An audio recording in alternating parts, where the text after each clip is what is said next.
안녕하세요. 최상욱의 부동산 심부름센터 센터장 최상욱입니다. 요거를 그리워하시는 분이 계셔서 오늘 잠깐 해봤고요. 한 주간의 뉴스 요약해서 정리해서 설명드리도록 하겠습니다. 지난주 가장 중요했던 뉴스 중에 하나가 한국은행이 금리를 결정하는 금통위를 열었습니다. 사실 많은 분들이 이제 한국은행 금리에 대해서는 어느 정도 예상할 수 있기 때문에 중요하게 보진 않았지만 오히려 Q&A 과정에서 상당히 중요한 여러 가지 발언들이 나왔고, 그런 발언들이 앞으로 부동산 시장이라던가 아니면 전반적인 시장을 전망하는 데 도움이 될 것 같아서 오늘 이 내용을 조금 정리를 했습니다. 관련해서 부동산 시장의 그런 추가적인 내용들도 정리를 해볼게요.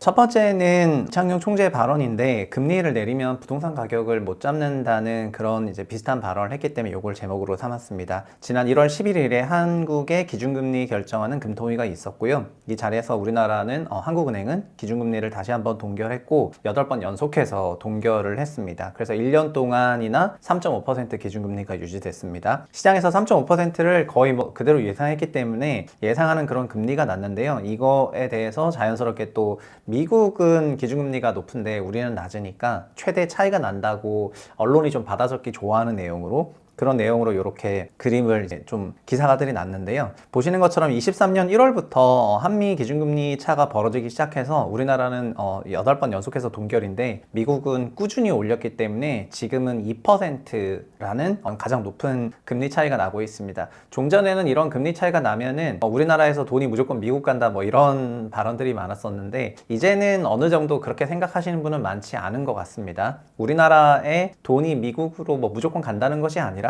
결국은 우리나라 경제 상황이 괜찮으면 외국에서 돈이 들어올 수가 있고, 우리나라 경제 상황이 안 좋으면은 우리나라에서 돈이 빠져나갈 수가 있는 건데, 전반적으로 그러나 과거랑 지금이 조금 달라진 거는 전체적인 환율대가, 과거에는 우리가 뭐 1150원대가 기준 환율이라고 좀 생각했었는데 어느 순간부터는 우리가 현재 1300원대를 기준 환율이라고 생각을 하게 된 것 같거든요. 그거를 보면은 우리나라 원화가 좀 평가절하된 거고, 그 얘기는 한국의 화폐 경쟁력이 종전보다는 조금 내려갔다고 볼 수가 있는 것 같습니다. 물론 우리만 내려갔냐? 달러 인덱스가 세졌기 때문에 달러가 전반적으로 좀 세지면서 전체적인 다른 나라들, 비미국 국가들 나라들의 환율이 전체적으로 올라가는 그런 현상이 있었는데, 어쨌든 우리도 미국이랑 비교했을 때는 미국 화폐 가치가 올라가니까 우리가 좀 떨어진 거니까요. 그래서 그걸로 인해서 생각해야 되는 부분들이 적지 않게 생긴 것 같습니다. 그리고 종국의 결국 환율은 외국 사람들이 바라보던 우리나라의 경쟁력인데, 한국의 어떤 성장률이나 이런 부분이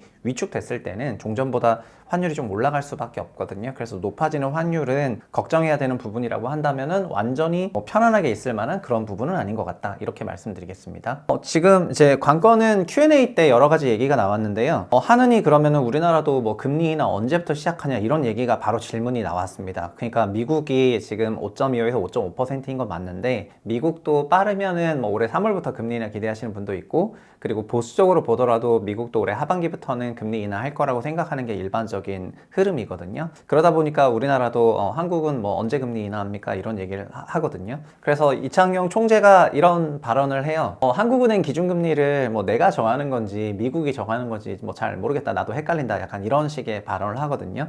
그만큼 우리나라 금리도 미국의 영향을 받고 있다는 거를 이제 본격적으로 드러낸 그런 발언이라고 할 수 있을 것 같고요. 그래서 하는 총재 말 6개월 안에는 금리 인하하기 쉽지 않을 것 같다, 이런 얘기를 하니까 그러면서 언론들이 그럼 6개월 안에는 인하 안 하니까 6개월 후에 인하한다는 식으로 또 쓸까봐 이렇게 또 얘기를 하면은 6개월 이상은 뭐 금리 무조건 인하 안 하고 이렇게 쓰지 마시고, 경제 여건에 따라서 얼마든지 금리는 위아래로 올라갈 수 있다고 약간 열어두는 그런 식의 해석을 조금 받았습니다. 지금 현재는 긴축적인 금리를 시장의 전망보다는, 그러니까 우리나라 기준으로요, 한국 기준으로 시장이 예상하는 금리 인하 시점이 있는데 그거보다는 좀 더 긴축적으로 현재 높은 금리를 자기가 생각할 땐 좀 더 이어가고 싶다, 그런 발언을 했고, 그러면서 질문들이 부동산이 나오기 시작을 하고, 부동산과 관련해서 이제 여러 가지 본인 생각들이 쭈루룩 나오거든요. 저도 그거를 보면서 여러 가지 얘기를 조금 생각이 좀 들었습니다. 이제 그 얘기를 한번 해볼게요.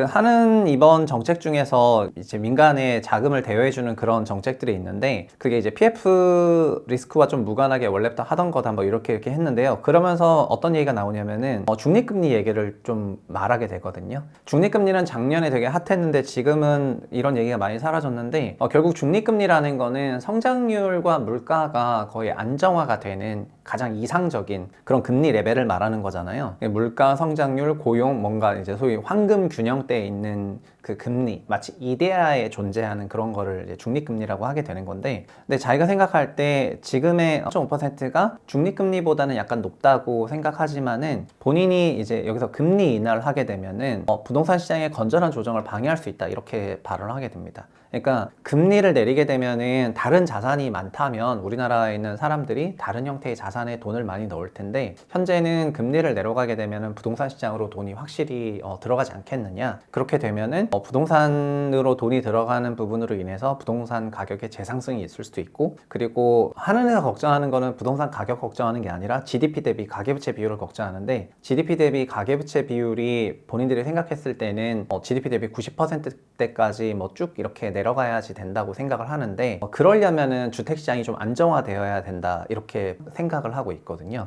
그런데 금리를 낮춰서 유동성이 부동산에 흘러가게 되면 부동산 가격 올라가고 대출 늘어나고, 그럼 GDP 대비 부채 비율이 지금은 101% 정도 되는데 그게 다시 높아진다거나, 아니면 장기적으로는 90% 언더로 내려가야 되는데 본인들은 80%까지 낮춘다고 했는데 그게 안 될 수도 있으니까 부동산 시장 금리를 낮추는 거가 부동산 가격을 좀 자극할까봐 이런 거에 대한 상당한 걱정을 했고요. 그랬더니 바로 신생아론 질문을 했고요. 신생아론 질문하니까 자기가 생각했을 때 신생아론 정책 자체가 나쁘진 않은 것 같은데, 신생아론도 기본적으로는 차주가 감당할 수 없는 수준의 대출은 안 해주는 게 좋고, 신생아 특례 대출 같은 정책금융도 원래 DSR 규제 안에서 포함이 되어야 된다, 이렇게 발언을 했습니다. 이번 정부는 신생아론이라든가 작년에 시행했던 정책 모기지가 DSR에 포함되지 않는다고 생각하면서 열심히 펌핑을 했는데, F4라고 묘사되는 그런 국내 금융 주체 중에 하나인 한은에서는 그런 것도 원래는 다 DSR에 포함되는 것이 맞는 것 같다, 이렇게 소신 발언했습니다. 그리고 ETF에 대해서도 좀 여러 발언을 했는데, 한국은행이 생각이 비트코인 ETF에 대한 그런 거는 이렇게 나왔습니다. 중요한 발언은 그건데요. 현물 ETF가 승인이 됐는데 비트코인이 드디어 승인됨으로 인해서 알트 자산이지 화폐의 대체는 아니라는 것이 자기가 생각할 때는 명확해진 것 같다, 이렇게 얘기했습니다. 그러니까 이제 비트는 소위 이제 금이 된 거지 화폐를 대체하는 거는 아닌 것 같다, 이렇게 선을 한 거거든요. 그래서 그게 비트 입장에서 보면은 좋은 소리는 아니죠. 왜냐면 비트 투자하시는 분들은 비트가 실물화폐를 다 대체하는 날이 오면서 그 실물화폐의 경제 총량에 따라서 비트가 몇억 몇십억 갈 수 있다고 생각하는데, 비트가 그냥 단지 알트 자산이 된다면은 그 알트 자산이 갖고 있는 한계가 존재하거든요. 알트는 절대 메이저가 될 수가 없어요. 그러니까 이름부터 알트인 거죠. 우리가 축구를 하든 뭘 하든 스타팅 멤버가 있고 또 서브 멤버가 있는 건데, 결국은 주류 시장으로 편입됐다는 거가 편입되는 과정에서 알트 대체 자산으로 편입됐다는 거를 비트의 진성 비트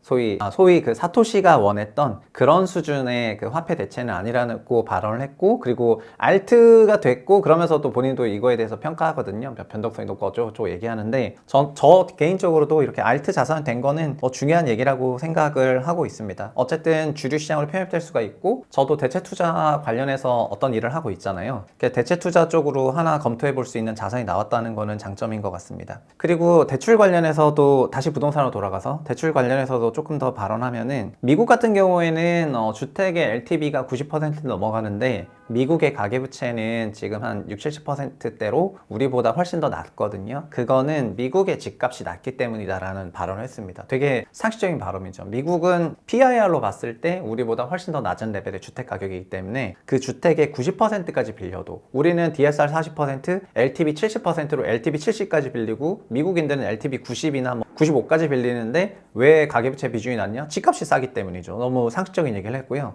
그렇기 때문에 GDP 대비 가계부채가 낮아지려면은 부동산 가격이 너무 높아지면 안 되고, 오히려 부동산 가격이 장기적으로 하향 안정화되는 것이 자기가 생각하는 그런 그림이라고 얘기를 했습니다. 그리고 중요한 발언 중에 하나가 22년 9월, 작년 10월에 했던 국회 청문회 때 이창용 총재가 고점비 30% 내려가면은 정부가 개입하게 된다는 이런 식의 발언을 했고, 저도 그걸 많이 인용을 했는데, 이번에 그 고점비 30%라는 낙폭에다가 속도까지 같이 얘기를 했습니다. 그러니까 빠르게 30% 내려가면은 그게 문제지, 천천히 내려가는 거는 별 별 문제가 없다는 식으로 발언을 했거든요. 그렇기 때문에 결국 여기서 바라보는 그 부동산 시장의 시각이라는 거는 장기적으로 봐서 천천히 우하향하는 거를 그 본인은 좀 바라고 있는 것 같고요. 물론 뭐 이창용 총재 본인이 바란다고 부동산 시장이 전체 그렇게 돌아가는 건 아니지만 금융 관련 정책이 그런 부동산 시장이 되도록 뭔가 그 시스템을 정비한다는 그런 인식을 많이 받았고, 그래서 본인이 느꼈을 때 그런 시스템의 정비에 있어서 특례보금자리론이라든가 신생아 대출 같은 것이 DSR에 편입되는 것이 맞는데 그게 안 돼서 조금 아깝다는 얘기를 한 게 아닌가 이렇게 생각을 하고요. 그러면서 지금 정부를 좀 칭찬한 부분이 있어요. 그러니까 부동산을 늘 부양만 하던 게 과거 모든 정부들이었고, 그래서 GDP 대비 가계부채 비중이 항상 늘었는데 지금 정부는 어쨌든 2년 동안 GDP 대비 가계부채 비중이 내려가고 있잖아요. 내려가고 있으니까 만약에 이게 임기 만료 때까지 유지가 되면은 그 어떤 정부도 달성 못한 업적이고 자기가 생각했을 때는 너무나 위대한 업적인 것 같다. 그러면서 그거를 조금 바란다. 이렇게 발언했습니다. 그러니까 임기 말까지 GDP 대비 가계부채가 계속 우하향하기를 바란다.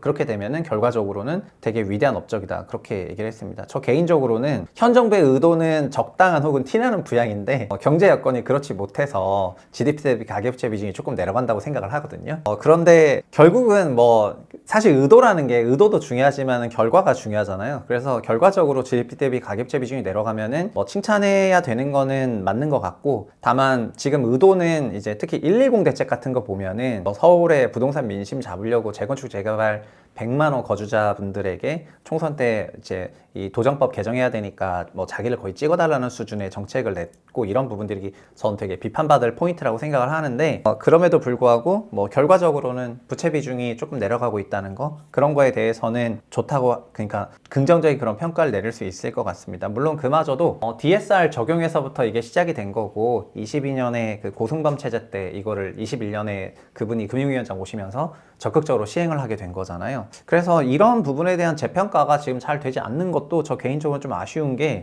그러니까 윤석열 정부 들어와서 GDP 대비 가계부채 비중이 늘어난 거, 그 감소한 거는 22년부터 적극적으로 시행했던 DSR 2단계 그리고 DSR 3단계 때문이거든요. DSR 2단계와 3단계는 21년도에 DSR을 도입했기 때문인데 그런 부분에 대해서 지금 재평가가 잘 안 되고 있다는 게 저 개인적으로 조금 아쉬운 부분이었습니다. 하는 Q&A는 질문도 있고 목소리도 나긋나긋하고 뭐 설거지하면서 들을만 한 것 같아가지고 이제 라디오처럼 그렇게 링크 달았으니까 한번 보시면 좋을 것 같고요. 식기세척기가 설거지 하시는 분들은 뭐 식기세척기 틀어놓고 천천히 들으시면 좋겠습니다. 자, 그 다음 두 번째는 태양건설 뉴스인데, 태양건설은 이제 드디어 워크아웃이 개시하기로 됐죠. 거의 뭐 96%의 채권단이 동의를 했습니다. 보통 96% 정도 되는 동의율은 독도가 대한민국이다, 이런 동의율이 95%를 넘는 걸로 알고 있거든요.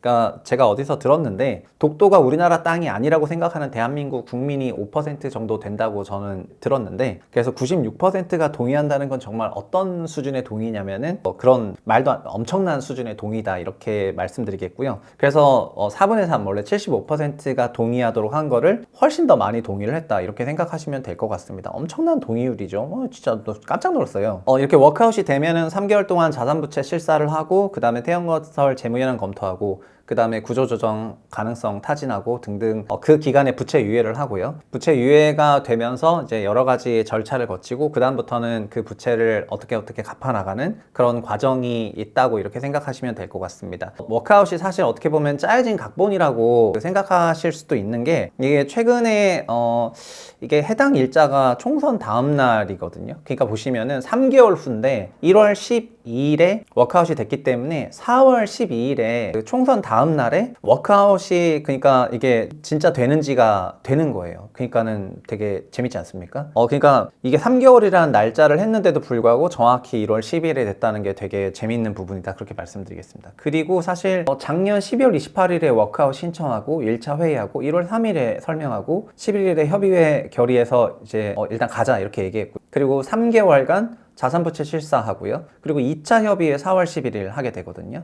그러니까 4월 10일이 총설이니까 11일 날에 2차 협의회를 하게 돼서 이게 되게 날짜가 공교롭다, 그렇게 생각이 되는 겁니다. 그리고 왜냐면은 12월 18일이 일단 성수동에 있는 오피스 PF 태영 만기일이었는데 이때 원래 워크아웃이라는 것이 기촉법이라고 해서 기업 구조조정 촉진법이 작년 10월에 원래 일몰됐거든요. 일몰됐기 때문에 태영은 워크아웃 신청을 할 수가 없었는데 그런데 12월 18일 PF 만기하고 열흘 뒤인 12월 28일에 이게 이제 연장이 돼요. 이 일몰이 연장이 되거든요. 일몰을 작년 10월 일몰하는 것이 아니라 만기로 연장을 한 다음에 그러니까 요 12월 18일에 이게 다시 한번 할게요.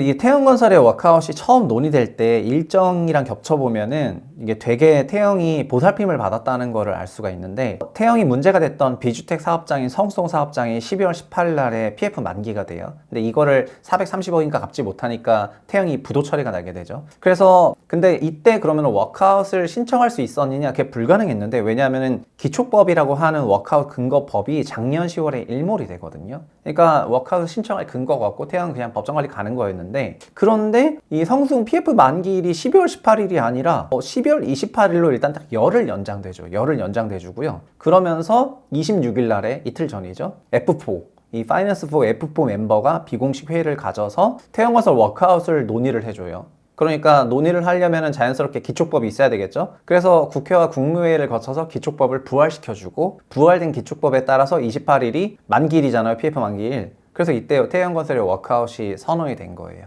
그러니까 12월 18일에 딱 그 부도가 난 게 아니라 12월 28일에 부도 나도록 열을 봐주게 된 거고 그 열흘 안에 법도 살려주고 그 다음에 마감 이틀 전으로 그래서 딱 12월 28일에 이렇게 선언되니까 그 다음부터 어떤 사이클이죠? 채권자 설립 그 1월 11일 이것도 10일이 아니고 11일 1차 협의회 하고 3개월간 총선 모드로 갔다가 총선 끝나고 난 그 다음에 딱 2차 협의회 이게 이런 것도 그러니까 뭐라 그럴까 움베르토 에코 막 소위 그런 다빈치 코드 같은 그런 소설류 좋아하는 분들이 기사를 쓴 걸 수도 있지만 일정이 조금 공교롭다. 그리고 선거를 되게 의식한 거라고 할 수가 있다. 그렇게 생각할 수 있을 것 같고 그러다 보니까 태영건설 워크아웃 신청한 날에 갑자기 하한가 맞았다가 당일날 이렇게 완전 상한가로 밀어 올려버린 것도 이런 것들을 배경에 알고 있었던 사람들이 한 게 아닌가 이런 생각이 듭니다. 그리고 이 과정에 태영건설 워크아웃을 한다고 하니까 이제 태영건설 주식을 정말 그 진바닥에서 26억 사들인 개인 투자자가 났고요. 그래서 이분이 39년생인데 올해로 86세를 맞았고요. 황 회장이라는 분이 황스태 회장이라는 사람입니다. 그래서 태영건설 지분 5.25% 매수한 다음에 추가적으로 더 사가지고 지금 약 8% 정도 갖고 있는 소위 슈퍼 개미가 등장을 했습니다.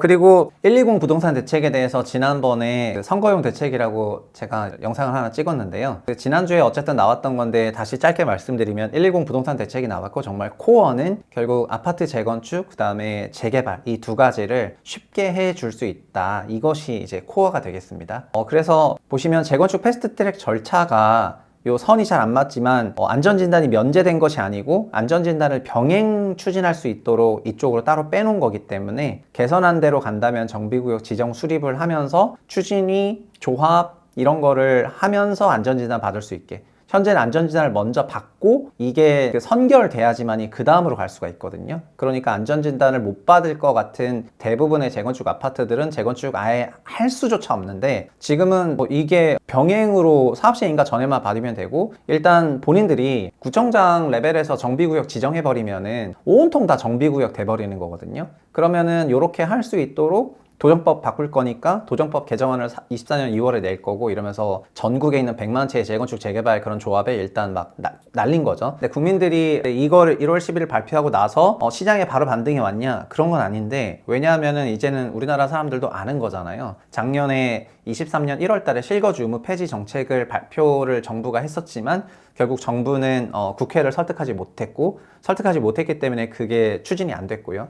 이번도 똑같은데 재건축 패스트트랙 한다고 발표했지만 만약에 설득하지 못하게 된다면은 이건 또 없었던 일이 되는 거거든요. 그러니까 결국은 법 통과되는 걸 보고 그 다음에 시장에 반응이 오던가 하는 형태로 될 것 같고요. 그래서 이게 어쨌든 법 통과 여부가 결국 선거랑 유관이 있는 거기 때문에 매우 선거를 의식한 그런 전략적인 그런 정책이라고 생각이 되고요. 그러다 보니까 일본 부동산 대책에 대해서 저는 진짜 점수를 준다면은 굉장히 낮은 점수를 주고 싶다. 그렇게 말씀을 드리겠습니다. 그래서 실제로 그 120 정책 발표 이후에 주택 가격이 어쨌든 주택 시장 분위기가 조금 중요했는데 당연히 뭐 문의 전화 조금 더 늘어나는 그런 수준이었고, 다만 이제 이런 정책이 발표됐다는 건 이제 우리나라 사회에 다 퍼졌으니까 앞으로 총선이 좀 더 중요해지지 않았나 그런 생각을 합니다. 부동산 시장은 매매 시장 같은 경우에는 하락세가 지속해서 이어지고 있고, 그리고 전세 시장 같은 경우에는 지방은 지금 전세 가격이 약세인데 보시는 것처럼 수도권이 강세이거든요. 수도권 안에서도 서울이 이제 강세고요. 경기도랑 서울이랑 놓고 보면은 서울 전세 시장이 확연히 강세 추세가 지금 거의 6개월 이상 이어지고 있는 그런 상황이고, 이러다 보니까 전국 지수도 전세 상승으로 나오거든요.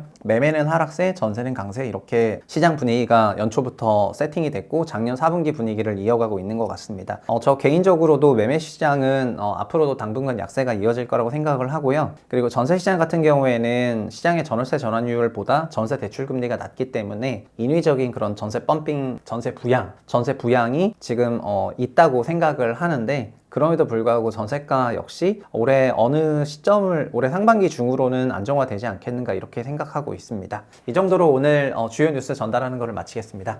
감사합니다.